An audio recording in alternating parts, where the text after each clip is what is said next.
Good afternoon, everybody. So I'm Rosemary de Montefrick, and I'd like to welcome you to this session of TESOL's 47th convention. Our speaker for this session is Andrew Wimhurst. Andrew works at the Language Center, the Free University of Bolzano, and is a part-time PhD student in applied linguistics. He holds an MA TESOL and coordinated the TESOL Italy local group in South Tyrol from 2018 to 2020. And he has taught in primary and secondary schools and university for over 20 years. Now, the title of Andrew's session is Using Word Association on Tests to, word association tests to assess L2 vocabulary proficiency. Okay, so Andrew, the floor is yours, and please don't forget to switch on your mic. Okay, thanks very much, Rosemary. Okay, so I'm going to try sharing my screen now to get the presentation up. Okay, so thanks very much for the introduction. As Rosemary said, I'm going to be talking about specifically using word association tests to assess L2 vocabulary proficiency. And is there still hope for a word association test? And we'll find out why I've included that in the title a little bit later. So you can contact me if you would like to. I've already put my email address there at andrewpeter.wimhurst@unibz.it. So you can always email me if you're interested in the kind of work that I do, in particular for my PhD, in terms of the research that I'm doing on word association tasks. Okay, so just to give you an overview in terms of what I'm going to be talking about, I'm going to describe what a word association task is, stroke test. So we'll look at test a little bit afterwards. And I'm going to ask you to do a couple of tasks throughout the presentation. So it would be good if you've got a pen and a paper there, pen and a piece of paper, sorry, or you could just write in a Word document or something like that. Or you could even write your answers in the chat. That would be nice. So moving on, we'll look at why researchers and teachers use tests. Then just briefly describe testing vocabulary proficiency and what that is. Afterwards, we'll think about testing receptive vocabulary knowledge, and I've got an example test that you could use to undertake research within your own classroom. And then after that, we'll look at testing productive vocabulary knowledge. And again, I've got another example test that you can also use to undertake research in your own classroom. Then we'll deal with the question of, is there still hope for a word association test of vocabulary proficiency? So that's a big question. So moving on from knowledge, so what people know, to how proficient they are at vocabulary and what the difference is between those two things. And then finally, we'll look at the role of central words in developing a word association test of vocabulary proficiency and how that might contribute to a successful test that teachers can use within their classrooms. And then I'll just give a little conclusion and a summary. So beginning with the word association task itself, what is a word association task?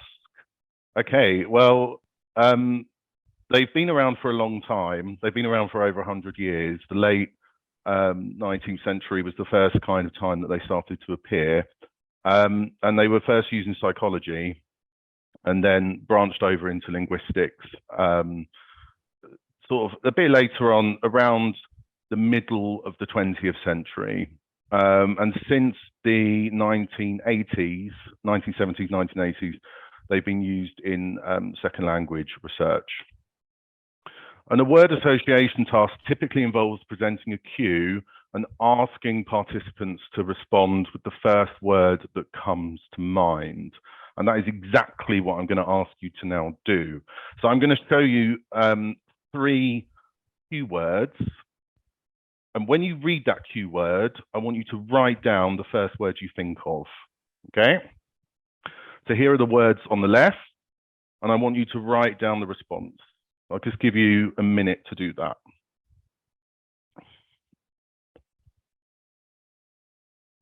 Okay, it's quite likely you would have written down some of these responses.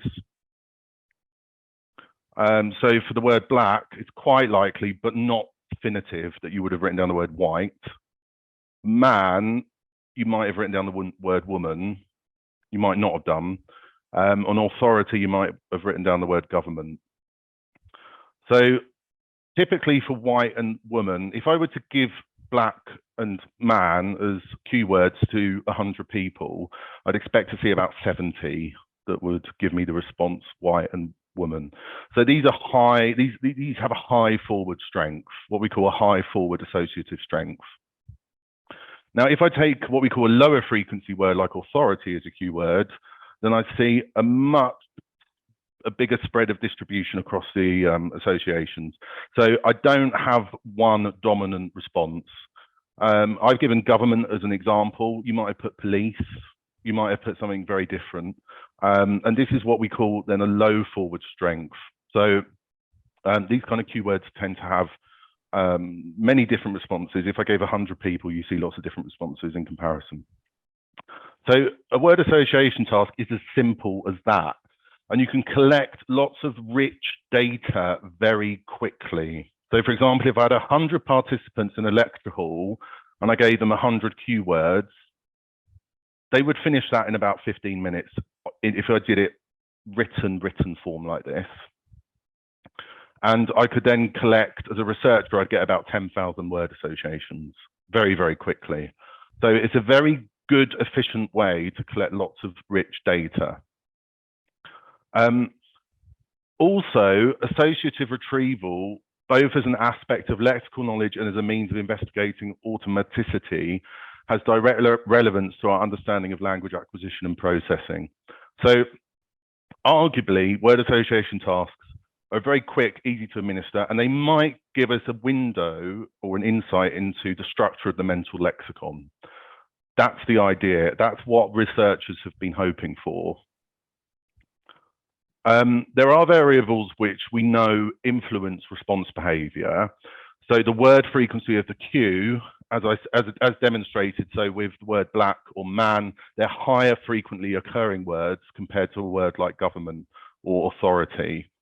So high frequency words tend to elicit words that are, so words across a group of 100 people, you would get a more dominant response if it's a high frequency keyword. So a response that would be occurring more often in that population, well, in that sample. Also co-occurrence in text. So words that co-occur next to each other more frequently in both spoken and written text tend to be associated together or tend to appear in word association tasks more frequently together. Word class, so for example, nouns tend to more frequently elicit nouns.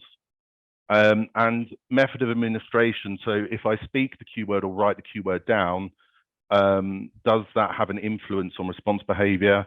That's something I'm looking at for my PhD. Yes, it seems to at the moment, in terms of spoken methods of administration, seem to elicit more antonyms, for example, and more synonyms. So we know there are variables that do affect response behavior. So that's kind of summing up word association tasks and giving you kind of a brief overview of what they are and some of the functions and purposes of what they can do for people undertaking research. But why do researchers and teachers use tests? So if we start to now move on to looking at tests, in particular the proficiency test and word association tests. So why do people use tests? Well, teachers typically use them for placement, progress, or achievement purposes, whereas researchers, in this case, it's vocabulary. We're looking at vocabulary. So they're trying to find or gain a better understanding of knowledge or vocabulary knowledge in this case. There is an overlap. There is definitely an overlap, although there are different purposes as well. So both teachers and researchers aim to obtain evidence of learners' knowledge, albeit for various reasons. And moving on to consider testing vocabulary proficiency. So if we look specifically now at types of tests, and we're looking at vocabulary proficiency tests. So if you were to look at like an IELTS exam or a Cambridge exam or something like that, or even an internally designed exam or a course book test, test types typically include yes, no, not given, multiple choice tests, closed tests, multiple matching, for example. Well, what are the advantages of those? They're really easy to administer for teachers. They're simple to score, so you can just get right or wrong. So you can just tick and say, okay, this is right or wrong. There can be a little bit of scope sometimes in terms of should we accept spelling errors and things like that. But in terms of testing, it's pretty straightforward when you're marking them. However, and this is a big however, you test a limited amount of items in a limited time period. So if I'm giving a test that's got there's testing, for example, language and use, and I include 10 vocabulary items in it, I'm only testing 10 vocabulary items that that teacher has chosen, or the person that the test writer has chosen to test. Okay, and that can be problematic.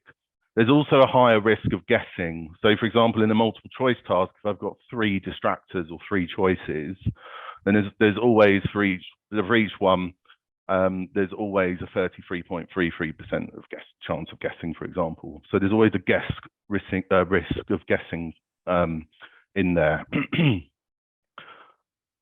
Okay, so ways around that, if we start to look at testing receptive vocabulary knowledge, so testing what students know or what people know, Reed developed a word association test of receptive vocabulary knowledge, which can be used by teachers to undertake classroom research. So we're talking about classroom research at this point. We're not talking about testing proficiency. And we're talking about testing knowledge, which is a different thing. Reed's word associates test aims to test learners' knowledge of the university word list. So, for example, it's a useful research tool for teachers of English for academic purposes. You can also, in the bibliography at the very end, I've highlighted the online test version, and it's really quite simple to use. So, in Reed's test, stimulus words are presented with a group of other words, and test takers are required to identify those words, which are semantically related to the stimulus words. This is an example. So here you've got 2 stimulus words at the top that are underlined. You've got edit and team, and then underneath you've got a list of words that you need to choose from. Let me just give you a minute, and please try and choose the correct answers.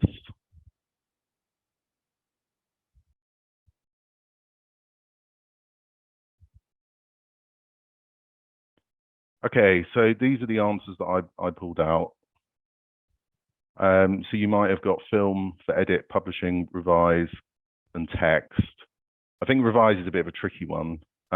Team, group, scientists, sport, and together.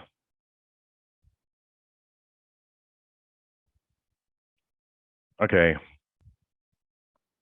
So if you're interested in Reed's test, again, you can write to me or just write in the chat at some point, and I can point you in a direction in terms of if you're interested in using that test to carry out a bit of research in your own classrooms and test some vocabulary knowledge in terms of receptive vocabulary knowledge.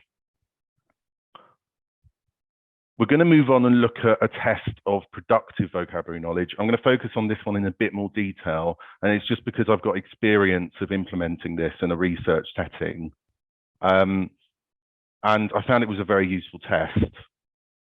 So you can also test productive vocabulary knowledge via WA tests, so word association tests. It's a little bit, I would think it's a bit more difficult to design one, but we'll look at how that was, or how that has been designed, and then I'll go through some test results from a project that we implemented at the University of Bolzano. Okay, so an example is a test called Lex 30, which provides 30 cues and asks test takers to think of 3 words that come to mind. So there's no wrong or right answers. And there's an online version again. And if you're interested, I can point you in the right direction to get hold of that. In terms of the keywords that were used, the keywords are high frequency, but they were specifically selected to be high frequency to allow lower level students to take the test. But unlike most high frequency keywords, typically these ones do not result in dominant responses. Okay, so they chose the words quite carefully.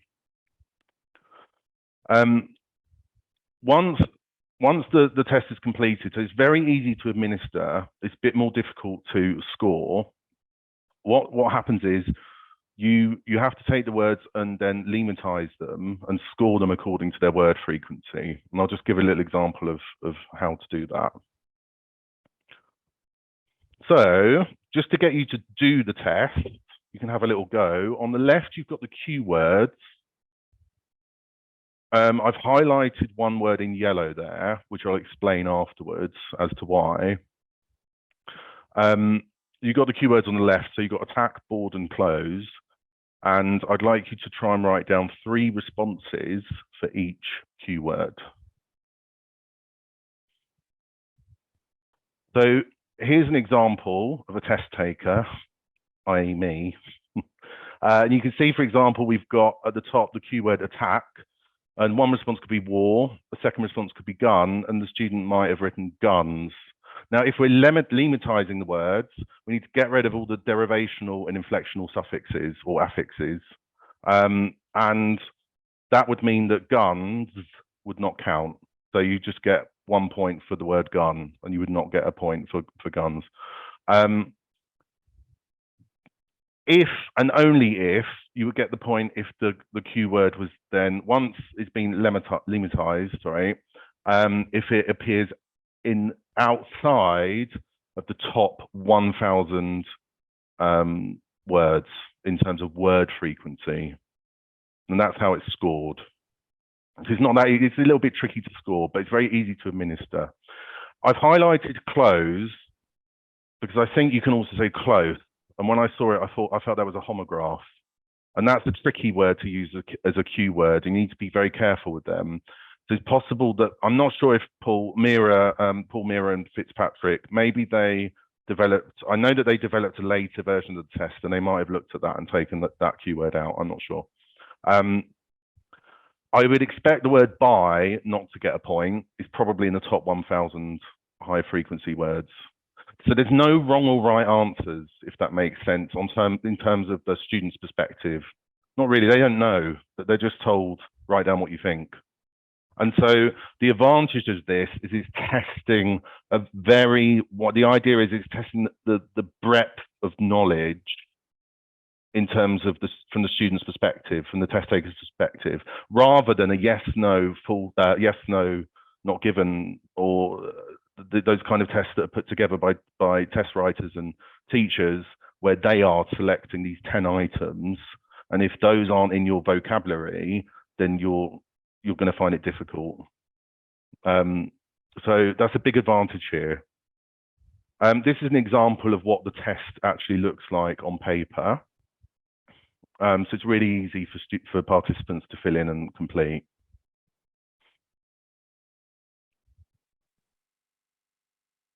So you can see there's 30 words. It takes about 10 to 15 minutes to complete, and you end up with about 90 word associations for each student, sorry, test taker. So, okay. What we did quite recently is explore the differences between project-based learning and instruction and course book instruction. So we had 2 courses. One was given standard course book instruction, the other was given a project-based type course. And we gave them Lex 30 to test for any differences in productive vocabulary gains between the 2 groups. So we used Lex 30 for research purposes to see if there were any gains in vocabulary. This was during a 3-week intensive course, which consisted of, I think at that point it was 120 hours still I think. If not, it was 90 hours. Either way, it's intense. Lex 30 was administered to both groups as a pre-test prior to the first lesson, post-test at the end of the last lesson, and a delayed post-test after the conclusion of the course. And these are the results.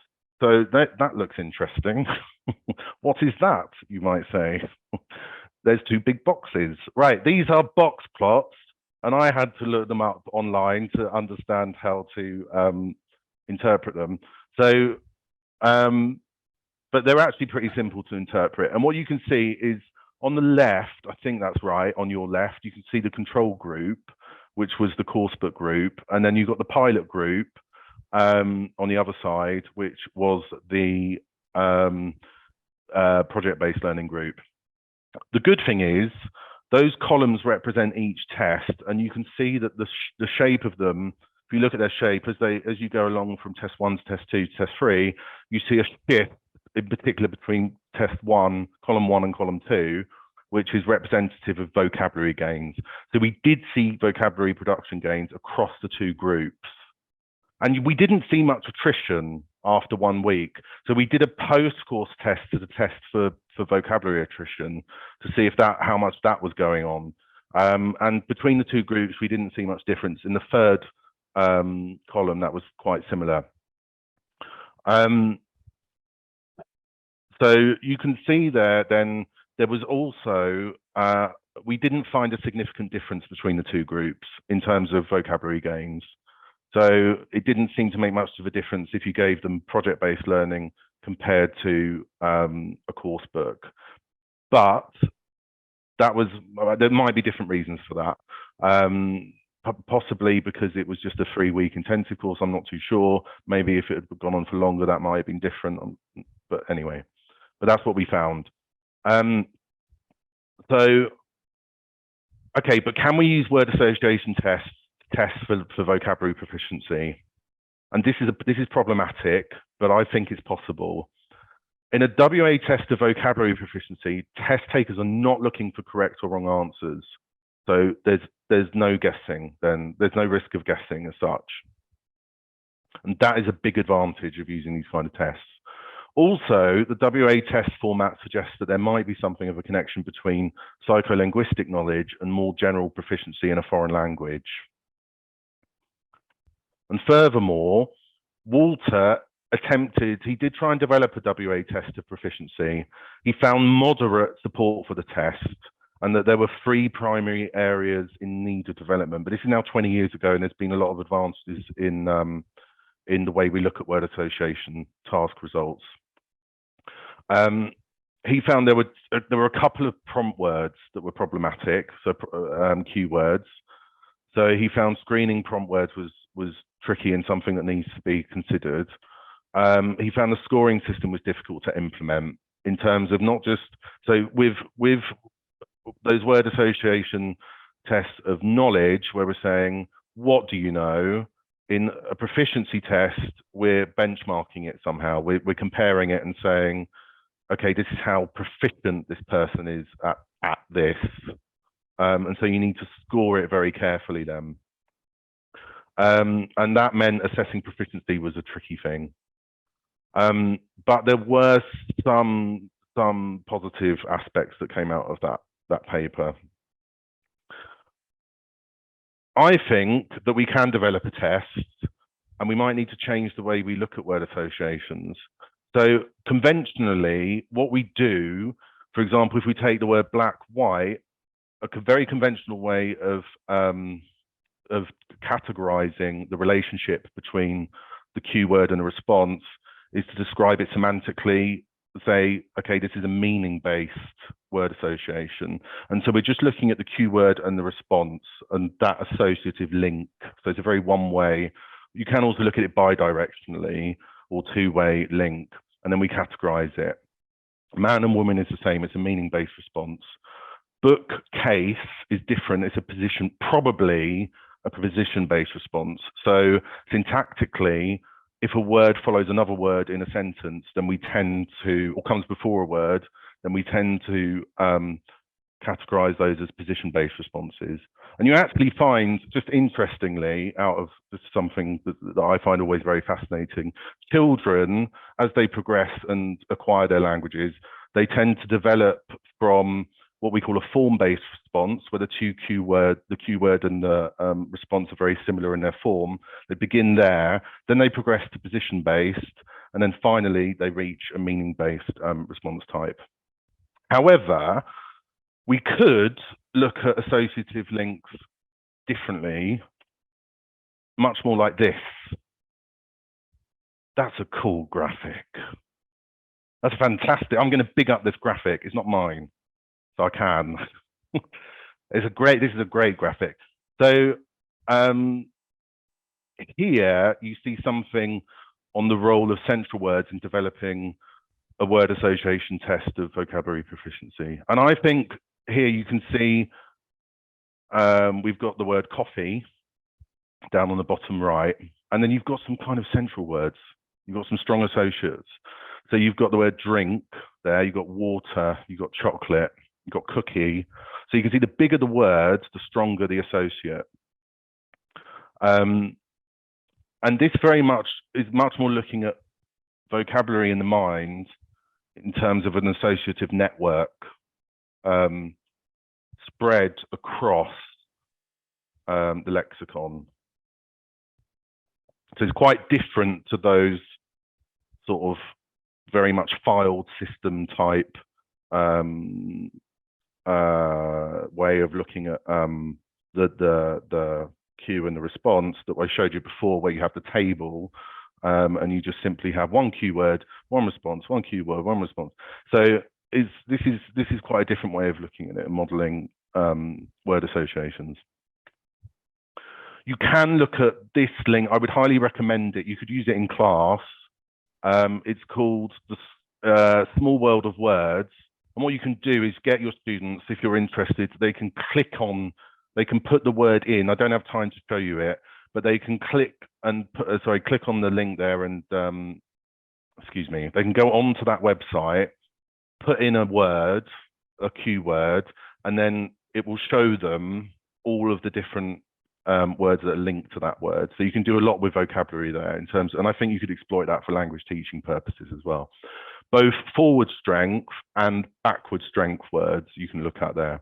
And I think the Small World of Words, they took thousands of participants, thousands and thousands and thousands. So there's a massive database of rich word association data there. Okay.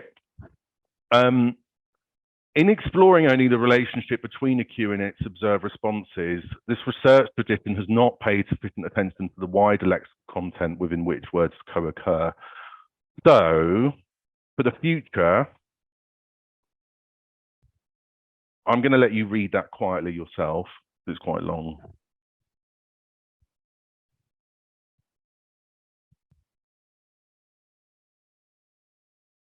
Okay, so perhaps looking at perhaps a word association test of vocabulary proficiency can be developed, a successful one that can be used by teachers in their classrooms. But we need to take a slightly different approach. The approach of looking at central words in terms of and incorporating that into test design, and considering the distributional approach towards word associations across texts and their collocates, for example. Okay. So using word association tests, just to conclude, as proficiency tests of vocabulary might be advantageous over conventional proficiency test formats. There are definitely potential advantages there. Word association tests of knowledge have so far shown success for research purposes, but so far proficiency tests have had limited success. But there may still be hope for a word association test of vocabulary proficiency through the consideration of the role of central words. And then finally, so you can see in yellow, I've highlighted two sources there. That's where you can retrieve the productive and receptive vocabulary word association tests. So at the top, the one which says COB 2020 Word Associates, that's the receptive vocabulary test, and Mira and Miril. I'm not sure how to pronounce that. I did ask. I know the guy that the man that that Paul Mira there, so I should actually ask him how do you pronounce that. Mirilpu, I think. And you can take the. I want to pronounce that correctly. So yeah. You can take an example of the test online there at Lognostics. I really recommend checking out Paul's work on Lognostics. He is a vocabulary researcher, but lots of that applies to, he's a legend in the field of vocabulary research and massive in it. I would really, really recommend having a look at his website, Lognostics, and also COB, because you can access the I think if you look at COB, I think maybe there you can look at LexTutor and the British National Corpus, as well as the COCA Corpus, the American Corpus. I think you get it there. All right, I'll stop talking. Thank you very much for listening. And that's the end of the presentation. Thank you. I'll stop sharing.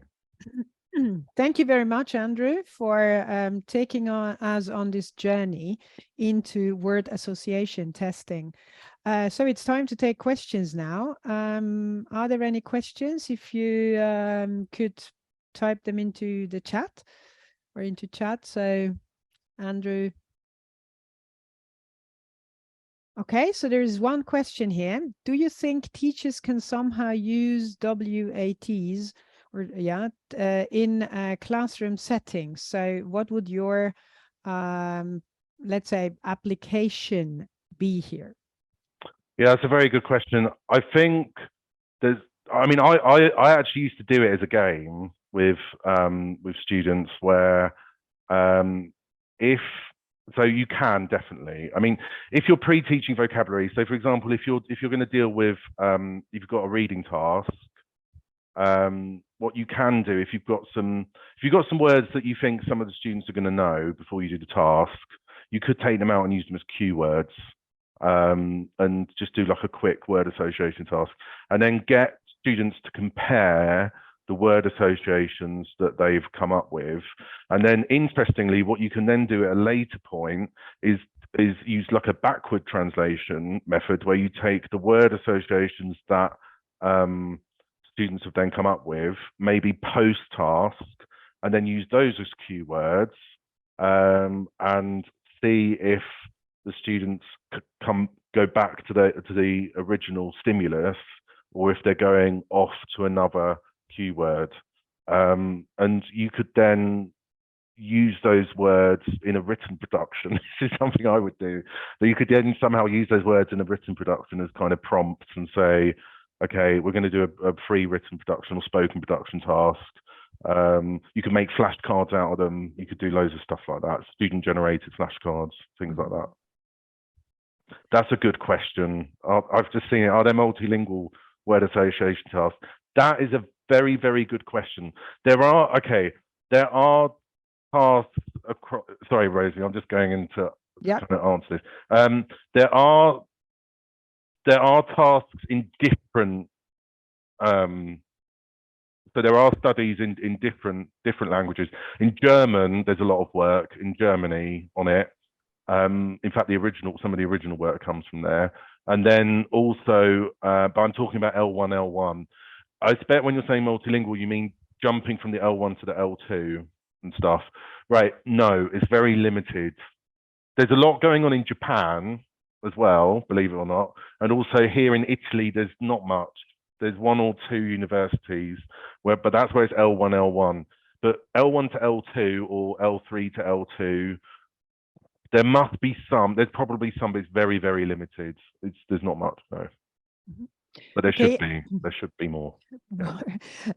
Also, one participant asked, sorry, I can't see the name there, is she or he uses such WATs or WAs, as games. What do you think of this idea? Yeah, that you can definitely use them as games, particularly with young learners. Like, I mean, well, actually, with any learners, you can do that with adults as well if you get them in the right mood. So I would say you can definitely use them as a kind of a game, and it's kind of they're kind of seen sometimes in the research. People write about them as games. They'll say, "Oh yeah, this little game," you know.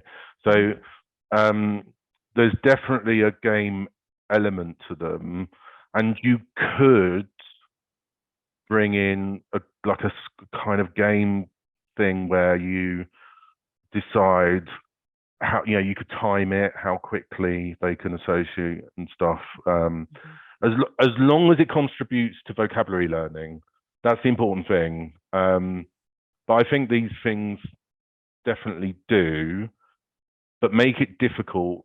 The more difficult the task is, the better embedded the vocabulary becomes in somebody's mind. But that's counterintuitive, but because people were like, "Oh, I just want to find an easy way."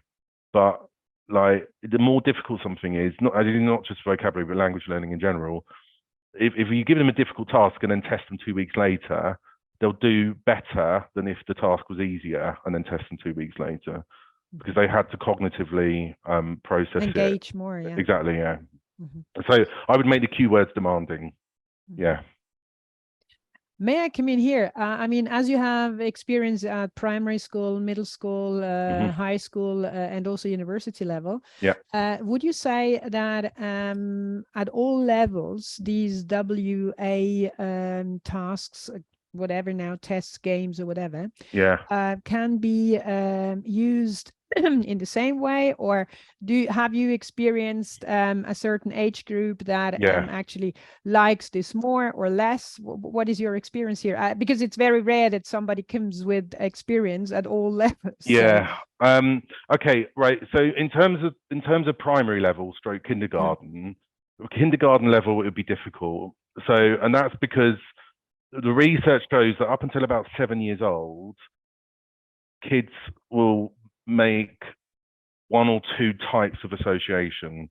So they'll be able to, they'll make many more form-based association. So for example, if I said the keyword cake and then the person said snake, then this is what we call a form-based. It's got no meaning. It's got no, it wouldn't appear in a sentence together.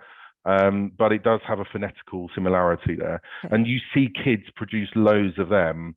So at that level, if you take the right cue words, if you're careful about not taking too many cue words that might elicit more meaning-based, particularly at 5 to 7 years old, that age group is tricky. Once you get 7, 8, 9, 10 and get over this age, then you start to see kids can produce words that would appear next to each other in a sentence. And then after that, they produce synonyms and antonyms and like opposites and things like this. So I would just begin with a few small words with younger kids. And you can also do it with pictures. There are also not just words, but you can do picture naming tasks and associate tasks that are picture based. And Paul Mira has done a lot of work with picture naming tasks. So it doesn't just have to be words. That would work for kids, I think. Yeah. So thank you very much, Andrew. I think it's time to actually wrap up. So on behalf of TESOL Italy, I would like to thank you, Andrew, and all the participants for taking part in this session. So the next session will be available, will be at 3 o'clock, and certificates of attendance will be available to download from the website at the end of the convention. And thank you very much, Andrew, for giving us so many interesting insights.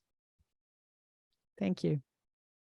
Okay, so I guess we just leave. I think that's it. Thank you very much, Andrew. Okay, thank you. It was really interesting listening to you.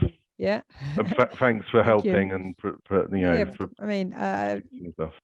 it was a pleasure. Okay, thank you. And I learned a lot. Okay, thank you, Andrew. Okay. See you around soon. Bye-bye. Okay, bye-bye. Bye.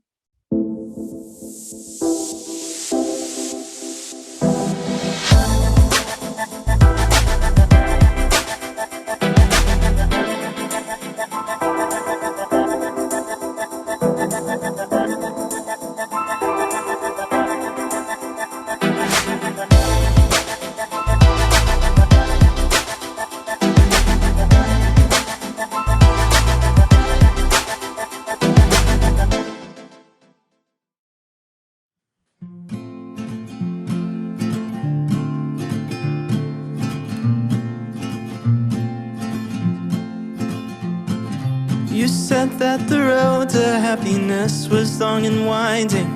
You said that the forest would get dark, and that the ground could shift here upon this hill we're climbing. No matter how close we get, we're still so far. But I trust we'll find the clearing. I'm trusting the trail. No matter what we're feeling, there's one way we can't fail. Let's just keep hiking. Let's plant our feet. Let's just keep hiking. Keep hiking with me. Hold my hand, baby. Keep hiking with me.